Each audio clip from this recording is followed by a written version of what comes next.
could win the race because there are too many candidates, and that he'd like to see two people drop out and have it just be one. He didn't say which two candidates he would like to see drop out. The NFL kicked off last night. They kicked off their season. Cowboys had plenty of chances in the end. Pressure at least showing it. And they are bringing it. And Prescott's lofting it. CD couldn't bring that one in either. Oh, CeeDee Lamb needed to make that catch. Diving catch. Could have been a first down. And who knows, maybe they could have won the game, but they lose it. Against the Eagles, 24-20. Jalen Hurts threw for 152 yards, ran for a pair of touchdowns in the victory. Week 1 continues tonight with the Chargers taking on the Chiefs in Brazil. Broncos kickoff Sunday, 2:05 at Mile High versus the Titans. 53 in Aurora, 52 in Littleton, 54 in Denver. Actually, I think it's in the low 60s now. Jeff and Billy continue. Blake Olson, News Talk, 710 KNUS. Cooler temperatures, a smoky haze, cloudy skies, and there will be a few isolated showers and thunderstorms today. Highs only low 70s. Lows tonight will be cool down into the mid to upper 40s. Warming Saturday to the low 80s, partly cloudy, and a late-day isolated thunderstorm. Lower 80s with a better chance of thunderstorms Sunday. Weather is a service of L&L Heating and Air Conditioning. For quick, trustworthy, and dependable service, call L&L Heating and Air Conditioning at 720-851-1691. Visit them online at bestdenverhvac.com. You'll be comfortable with L&L. Meteorologist Don Day in the 710 KNUS Weather Center.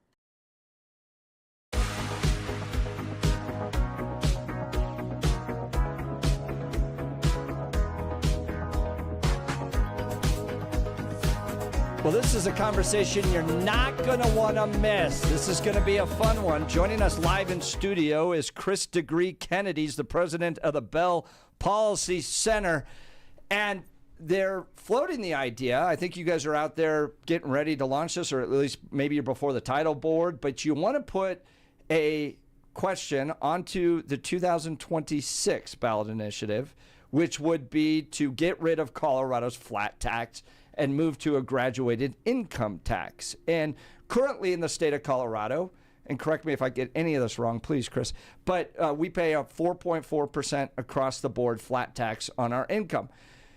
You guys think that the rich aren't paying enough, and we need to move to a graduated income tax that would lower that percentage on some on the lower economic spectrum, and then raise it even up to 9%, I think, on some of the more wealthy folks, in an effort to get $2 billion into the coffers of the government to fund a myriad of different projects. Is that essentially what you guys are trying to do?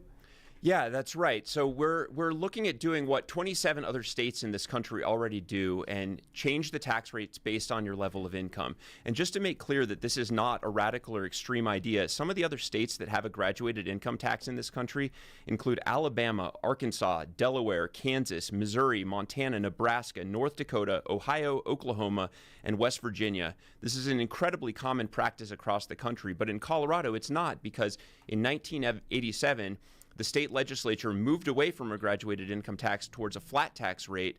And then when Tabor passed in 1992, it said all income shall be taxed at the same rate, whether that be individual versus corporate or different levels of income.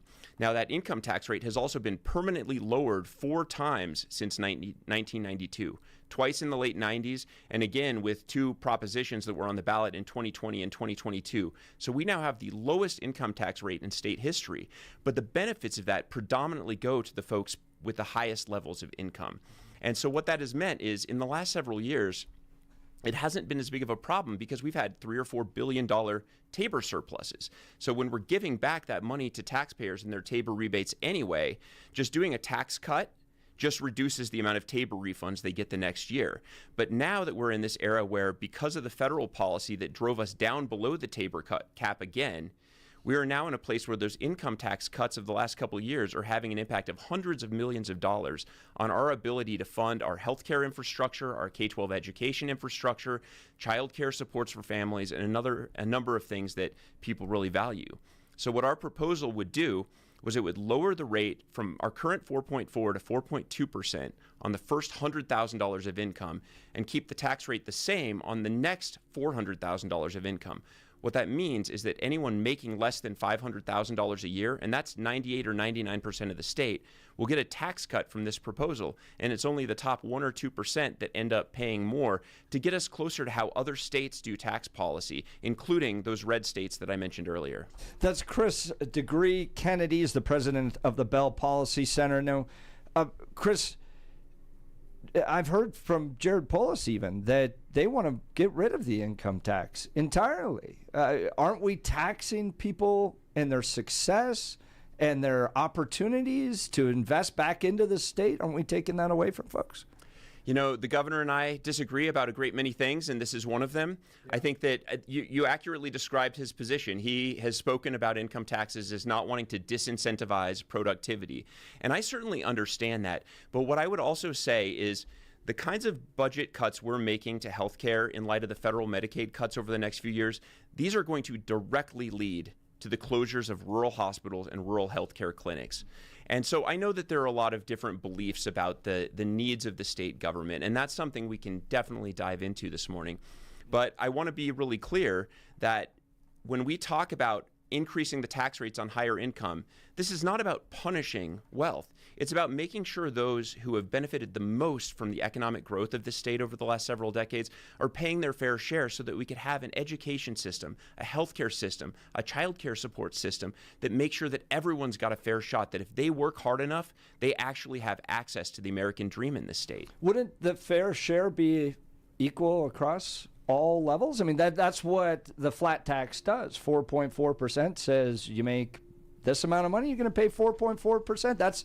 That's a fair share no matter what level you're at, isn't it? That's a commonly held belief, and I would look at it a little bit differently because the reality is the very wealthy pay a lower share of their income in taxes than everyone else. Now, this is when you look at the combination of income taxes, sales taxes, and property taxes, but the wealthiest 1% pay about a third less in their annual income in taxes than the middle class. And so I think that that's what's unfair about the system. And this is in part because when you talk about the very wealthy paying sales taxes and property taxes, that's just going to be a lower share of their income because they may be buying more than middle income people, but they're not buying so much more than middle income people that they end up paying that same share of sales tax. The other reason is that the very wealthy tend to benefit from more deductions, more loopholes, more tax shelters than everybody else. And they have big lawyers that help them do that. And so I'm not saying it's wrong. They're using the law as it is structured by the IRS and the state government for certain kinds of tax policies. And we've tried to close many of those loopholes in Colorado over the last decade. But what I would say is the wealthy are not, in fact, paying their fair share. And you can see this also in the concentration of income and wealth over the last however many years. You know how hard middle-income people work in Colorado. There are tons and tons of hardworking people that are busting their butts every day just to put food on the table and keep up with the high costs of housing and health care. Not to mention child care for those that have kids. It's crazy how much child care costs these days. But the challenge is their hard work is not being rewarded the way it should be because so much of their hard work leads to more income for the people at the very top. And that's what I think is unfair.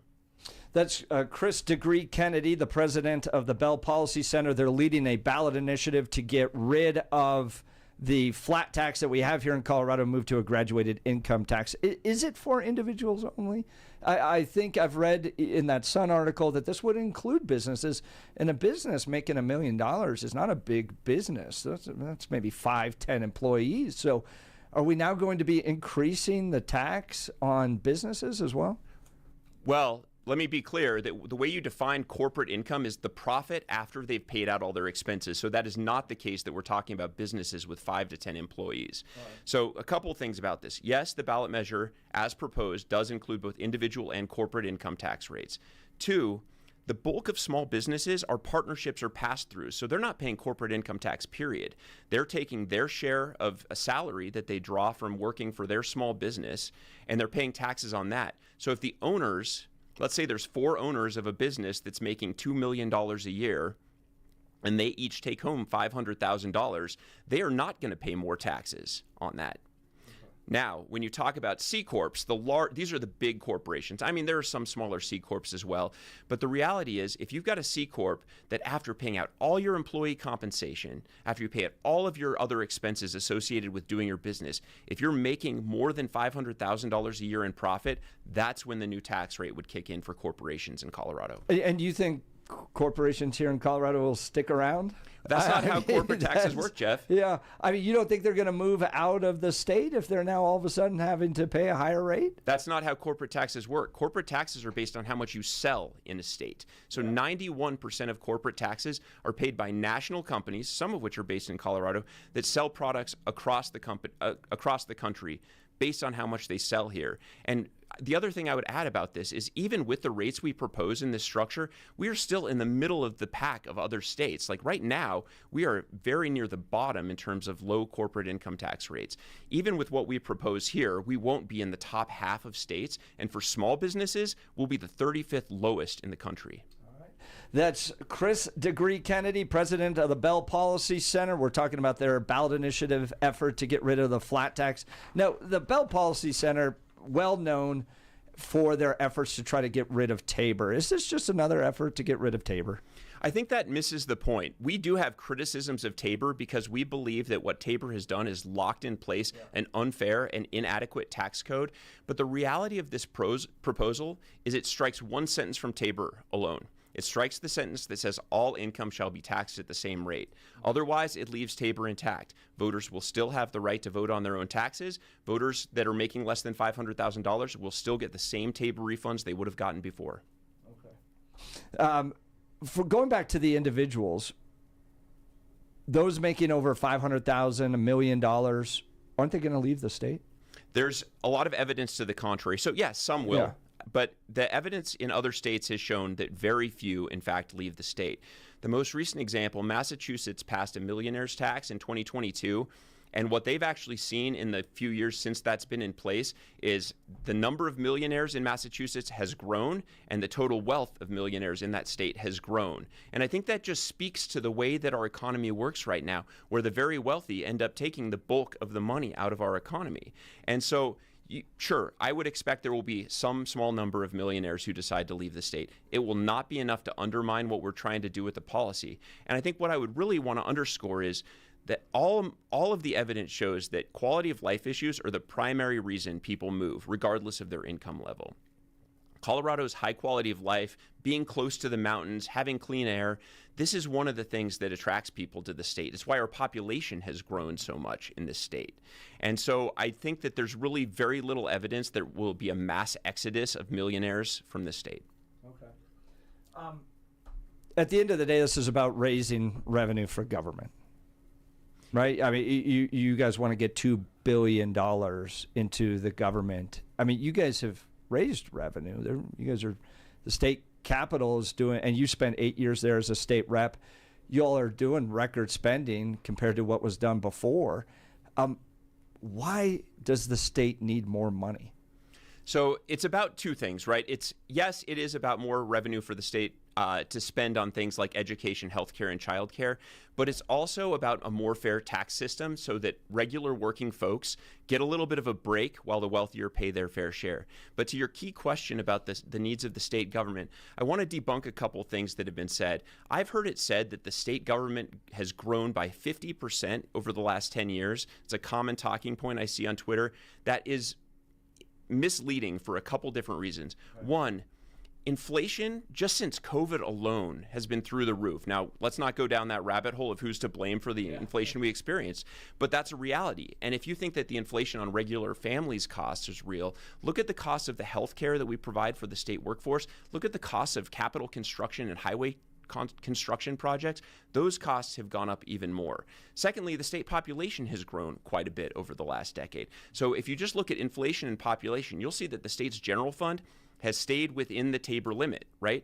Now, we can talk about cash funds, we could talk about federal funds, but the general fund, which is where the bulk of the money for K-12, Medicaid, childcare, well, not childcare, that's the tobacco money. I got led astray there, but let's just say education and healthcare for now. That comes from the general fund. Those dollars have not grown faster than inflation and population because they are not allowed to by the Constitution. They have been restrained by those things. And so the other thing I would say is some of those numbers about a 50% growth double count dollars. So there's a category of funds in the state government called reappropriated funds. These are dollars that are sent to one department and then later get transferred from that department to another. A great example is if the Department of Healthcare Policy and Financing needs legal services, they transfer some of their appropriated dollars over to the Attorney General's office for the legal work that they do. So those are called reappropriated funds, and you include those in the totals, that's double counting the money. I would also say some of the federal dollars end up getting double counted in that math. So the reality of how the state budget has grown is it has been right in step with inflation plus population. But when you compare it to the growth of the state's economy, the state budget has in fact shrunk over the last 33 years compared to the size of the economy. So, but I mean, you use 50% as the model and saying we didn't hit 50%, but we have grown, and you're saying we're growing along with inflation and population, right? But you're making the argument we need $2 billion more. Yeah. Right? Yes, and I'll say this for a few different reasons. So let's talk about healthcare first. All right.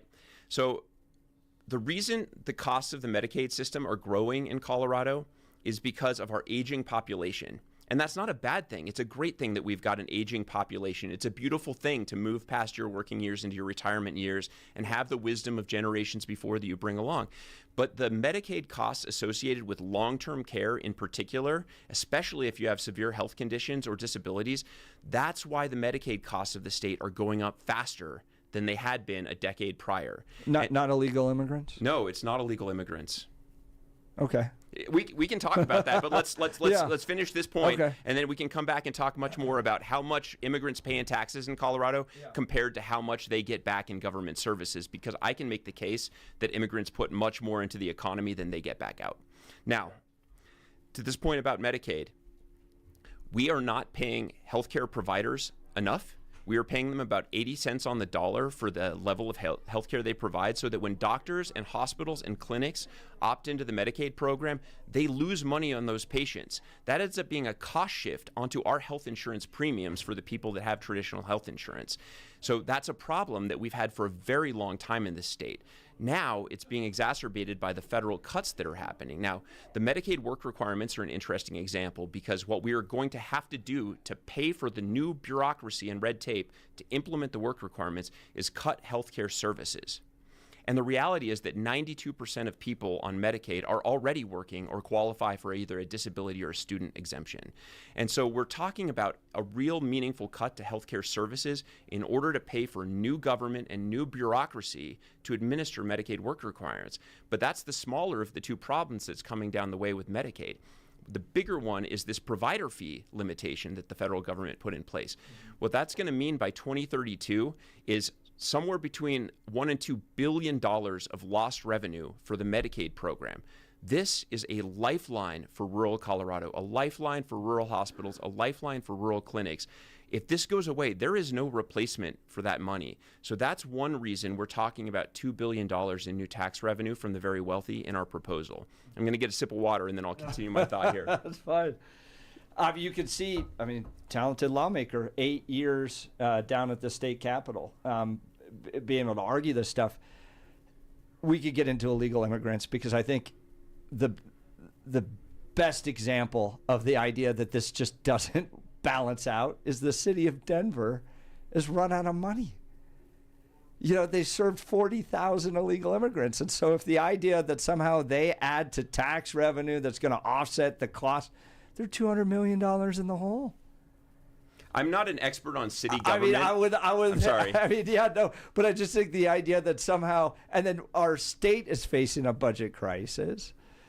So if they added all this tax revenue, I just don't see it play out. Well, let me Let me say a few things. I can't say anything about the city of Denver. I've Yeah. never worked in city of Denver politics. I've gotten involved in Lakewood politics a little bit when I was representing that area in the legislature. But really what I'm talking about is the state government. So you can save the Denver Right. conversation for someone who's more expertise on that. Okay. What I can say is undocumented immigrants in Colorado pay $437 million a year in state and local taxes. I've attempted to estimate what that is for the state government alone, and I think it's at least $175 million a year in taxes.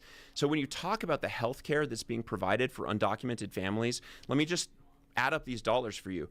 We're spending about $90 million on the Omni Salute program, which is helping people that don't otherwise have access to health insurance through the exchange get access to health insurance through this special program. That was my bill. I wrote that bill, and I'm incredibly proud of that bill because these are families who are working hard and contributing to our economy as well. We can talk about whether it's fair or not that they came here without getting a visa. That's a different conversation, but they are working, they are paying taxes, and they're contributing to their communities here. And so helping them afford health insurance is a critical priority, $90 million. The other one that's known as, this is more plugged into Medicaid than private insurance, but this is the Caring for All Coloradans program. This is 20,000 people, of which 15,000 are kids. These are kids and pregnant women that are on this program. That's costing the state about $39 million a year. So I'm not saying that's a small number, but again, $90 million for Omni, $39 million for Caring for All Coloradans, and immigrants are paying in $175 million in state taxes every year. They are paying their own way. Why are we in a budget crisis? Why are we? What do you mean? And we were in a budget crisis even before the big, beautiful bill passed. I mean, I was down there with the teachers that were protesting outside the state capitol to Jared Polis saying, don't cut our budget. That was before the big, beautiful bill. I think so. If illegal immigrants are bringing in money or all this stuff, why are we in a budget problem? Because the Tabor cap does not correctly keep up with the true growth of the cost of just maintaining the exact same level of government services. And this is because inflation, as we measure in the Tabor formula, is based on the consumer price index. That's for things like toasters, for groceries, for regular items that regular people buy. The things that the government spends money on grow at a different rate. That's not good or bad. It's just real. No, I think it's because the government spends money, isn't it? I'm talking about per service. So we're not talking about the total amount of money here. What I'm talking about is what government spends money on is a lot of staff. We can talk about whether you like that or not, but the reality is helping staff afford health insurance when health costs are growing faster than anything else in our economy. That just grows every year. So just the health insurance costs alone. Why do I think health costs are growing? Yeah. Because I think that our market system in healthcare isn't working properly. I think what we're seeing right now is that there is a lot of incentive for big hospital systems to build out more facilities. They're all managed by mega national groups. Some of them are nonprofits, but these are large hospital systems that are competing with each other and building out new facilities. I'd also say the cost of prescription drugs are through the roof. I passed legislation in 2021 that put in place the first upper payment limits on prescription drugs of any state in the country to try to put a control on that, but it's a real challenge. And of course, there's going to be arguments that that creates economic disruptions that might be problematic. But you don't think in any of your equations as to why healthcare is outspending everything else is because of government intervention into that? Absolutely not. No, I mean, but everywhere else that the government gets involved, whether it's education or healthcare, the costs outweigh traditional inflation in other areas. I understand that you believe that. Yeah, but you don't think the government has anything to do with that? Listen, here's one thing I will acknowledge. Every system, whether a government system or a large corporate system, has a tendency to develop inefficiencies over time. And so will I say that there are no inefficiencies in state government? No, of course there are. Of course, there are things that need to be reprioritized. But here's an interesting point. It's often criticized that we pass something like 600 pieces of legislation every year in the state. What I wish people understood is that the vast majority of these are tweaks to previous year's legislation. We are constantly iterating and fixing and repairing things. We are looking for efficiencies. We are looking to reprioritize how we're spending money to make sure we're making things more efficient and focusing on the highest priorities every year. That's what most of the legislation is. So I'd say making government more efficient is a struggle, but it's a work in progress where we make progress every year.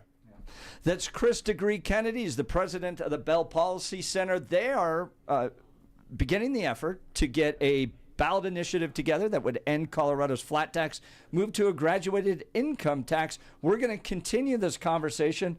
Holy cow, the phone lines are hot. Text messages are hot. Chris, you got them going this morning. Well done, sir. Thank you. We'll continue the conversation. You're listening to The Jeff and Bill Show. This is Denver's Talk Leader News Talk 710 KNUS.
You know that money that's in your wallet?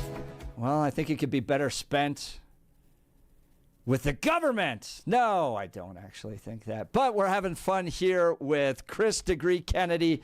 He's the president of the Bell Policy Center. First of all, thank you for coming by. Yeah, my pleasure. We obviously disagree on this one.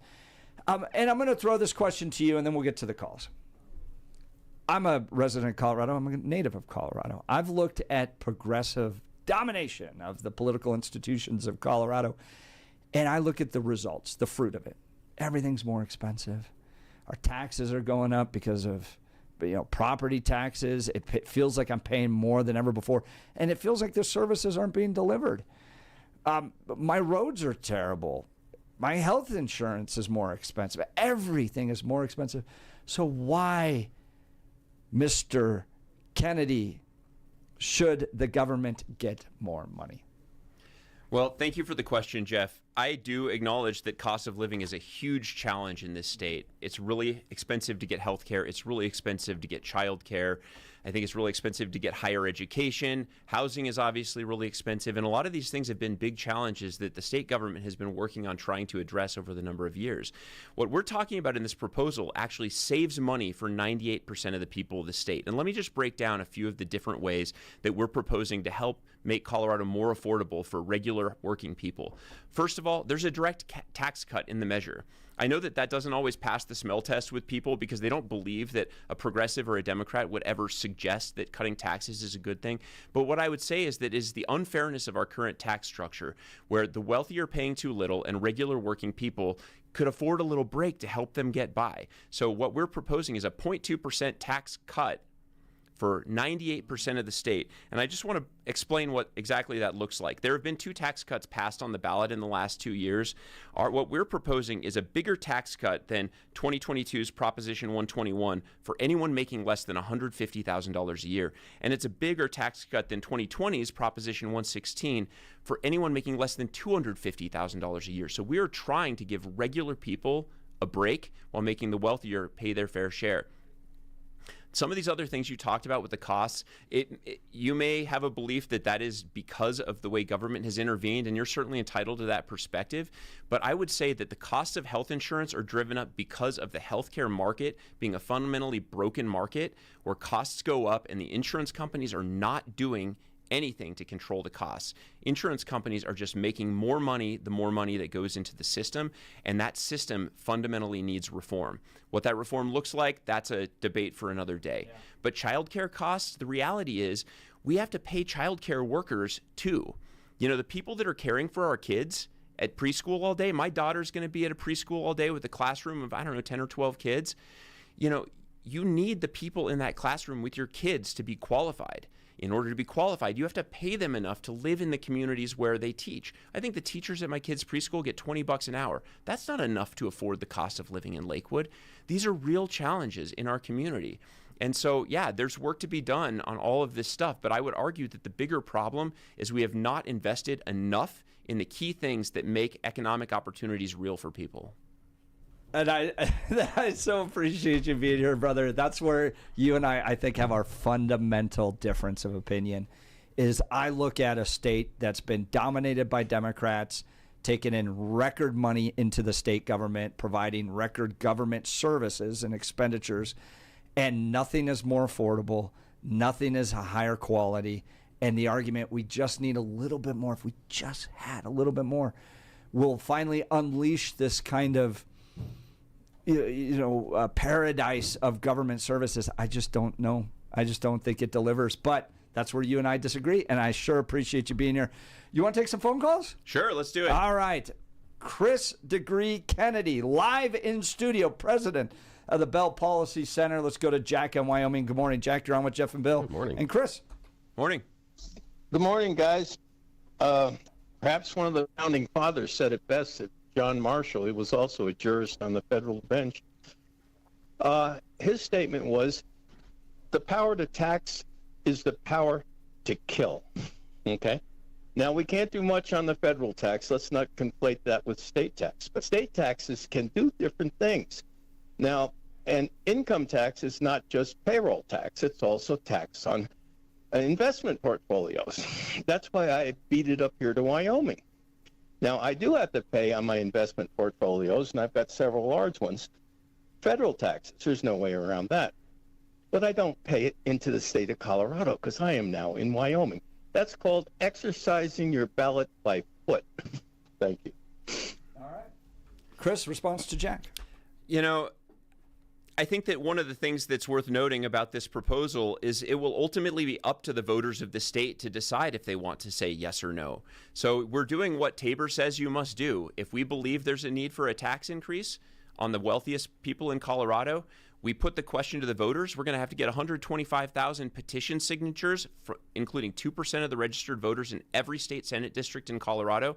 And we're going to have to get a majority of the people of the state to vote yes. So that's the first thing to say about it. The second thing is, I think Wyoming is a very lucky state because of the mineral resources they have. Their severance taxes bring in considerably more revenue than Colorado does. States like that, you look at Alaska, their permanent fund that they get from their oil and gas and perhaps other fossil fuel extraction pays for the bulk of the services that they provide to the people of their state. So that's wonderful and good for them. And that is not the kind of wealth of minerals we have in Colorado. We certainly do have a thriving fossil fuel industry in many ways, but the rates are lower and the volume is much lower of what we bring in.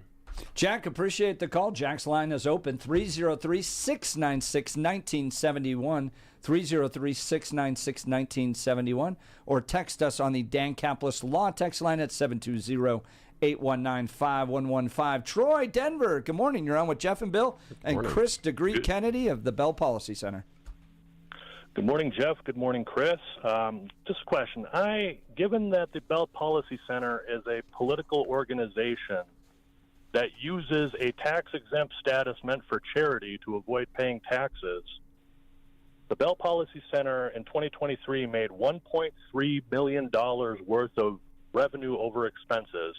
How does Chris reconcile asking others who are contributing to the economy to do more when the organization he leads does nothing? Thank you. Appreciate the question. I think that the way I have looked at this is, we are a tax-exempt nonprofit association or nonprofit organization, just like many others, including our friends over at Advance Colorado. The reality is it's kind of the same as a pass-through corporation, right? So we're not a C Corp. So just like a small business that's a partnership or a pass-through, there's no corporate tax paid. But almost all of the dollars that we raise for the Bell Policy Center's budget goes back into employees, and they all pay taxes on their income, just the same as anyone else in Colorado. So I really think that this question kind of misses the point. We are like many organizations, both conservative and progressive, that are tax exempt, but that all the employees pay the taxes just like a pass-through business does. All right, we'll continue with the phone calls. Joe Arvada. Good morning, Joe. You're on with Jeff and Bill and Chris Degree Kennedy of the Bell Policy Center. Good morning, Chris, Jeff, Billy. I looked out my window. I saw the ghost of Ronald Reagan. The 9 scariest words you'll ever hear. I'm from the government, and I'm here to help. That is exactly what Professor Chris... I'm sorry, it's not Professor, is it? Nope. Oh, okay. He is the president. He's the president of the Bell Policy Center, though. Yeah. Right. And I do like the loophole you guys got to get your earnings. I just like ARC. Anyway, just saying. But the point is that the government, their basic function is to provide roads and bridges, safety, and schools, good public schools. Really, that is where the heart of government should be at, because that's what we want here in Colorado. We want good roads, we want good schools, and we want good safety. We want public safety. So Joe, let me ask you this. My question is this. How are you doing on those 3 basic things first? How are you doing? Do I have a limited time, Jeff, to answer before you go to commercial? No, please. Okay. We got a few minutes. Go ahead. So I appreciate the question, Joe. I think, it may be the case that we have some different beliefs about this, but I will answer your question about roads, public safety, and education systems. One of the things that everyone needs to understand about roads is when Tabor passed in 1992, it locked in place the 22-cent a gallon gas tax. It has not grown in 33 years, and you better believe that the costs of building transportation infrastructure have grown a bunch since that time. Now, in the legislature in 2021, there was a piece of legislation passed that put in place some new fees to try to make up for the money that we were not getting from the gas tax to pay for our road and bridge repairs. And frankly, it just wasn't enough. I mean, we still have not caught up to where we would have been had that 22 cents a gallon grown with the economy over that year. So I would agree, we're not doing a great job with roads and bridges and transit infrastructure in Colorado. And I would say that that has a lot to do with us having starved the revenue that used to pay for it because of the passage of Tabor. When it comes to education, let's remember that we slashed property taxes last year. There were 4 years in a row. Now, it's a more complicated story. I got very involved in property tax policies over the years because it's a balancing act, right? When we got rid of the Gallagher Amendment, and then in 2023, we had this massive reassessment that had everything to do with the growth of people coming into Denver Metro. More people moving to Colorado put a fundamental imbalance of supply and demand into the housing market, driving up costs. That drove up how much people had to pay in property taxes. We came back around and cut it. We didn't cut it to where it was before, to be clear. We did allow some of that to stay in our school system.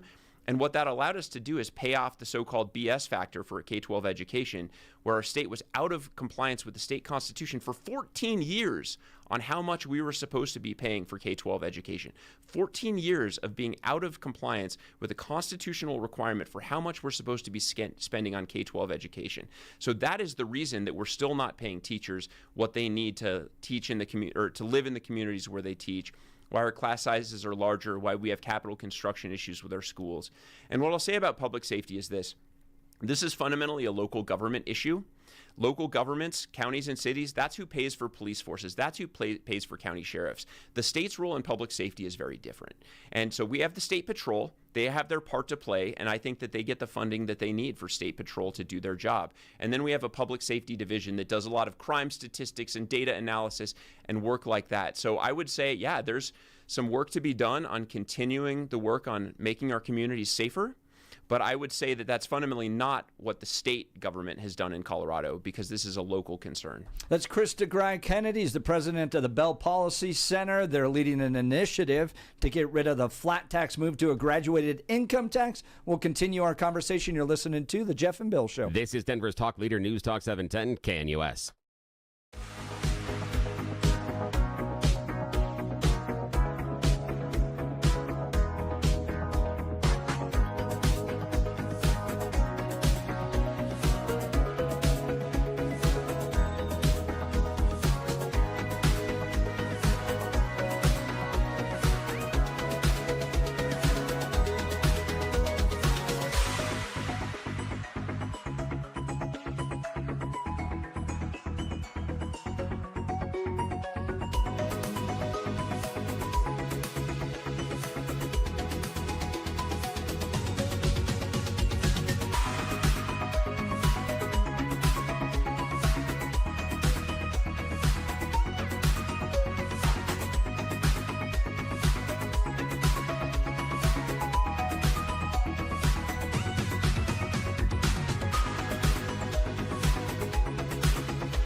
Welcome back to the Jeff and Bill Show. Honored to have in studio because this is what we want the show to be, the place where those conversations, the debates that affect the community take place.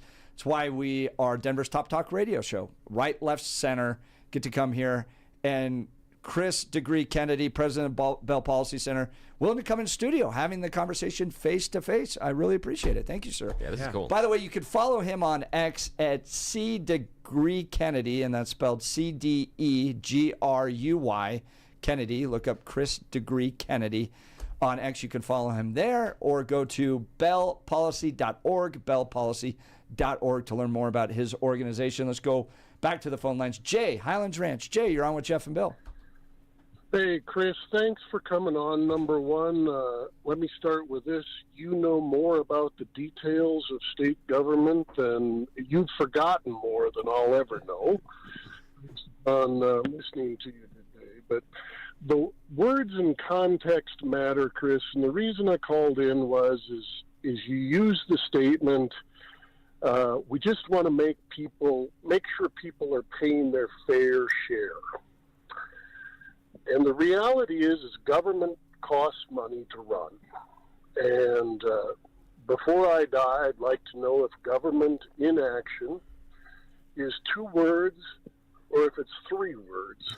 And the reality is that Tabor has created challenges for the financing of government. And the word fair means impartiality with no regard for self-interest. And we've got about a minute, so I'm going to jump right to it. Define fair share from your perspective, Chris Degree Kennedy. I think it's impossible to define fair in an objective way. I think what we looked to do was try to get a sense of what the needs are of the state and who are the folks that are benefiting most from the economic growth we've had right now. And for me, what this is fundamentally about is making it easier for hardworking Coloradans to get ahead. And so for me, a fair system is one where the wealthy are paying more because they can afford to, in a way that makes sure we have great schools, that we've got great hospitals all across Colorado, especially in the rural parts where they have a really hard time affording the health care that they need, and making sure we have child care support so that families can actually raise kids while continuing to be part of the workforce. That, for me, is a fair system. All right. That's Chris Degree Kennedy. He's leading a ballot initiative to get rid of Colorado's flat tax, move to a graduated income tax.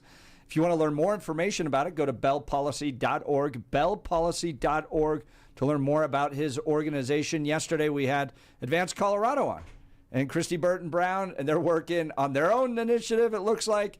The battle will continue, but what we love here is that the conversation takes place on the Jeff and Bill Show. Oh, yeah. Thank you so much, Chris. Thank you. Thank you so Sure, much. appreciate it. We'll continue. We got a whole nother hour coming up, plus some cowboy poetry coming in your way. You're listening to the Jeff and Bill Show. This is Denver's talk leader, because ours just like that. You know who we are. We're 710 KNUS.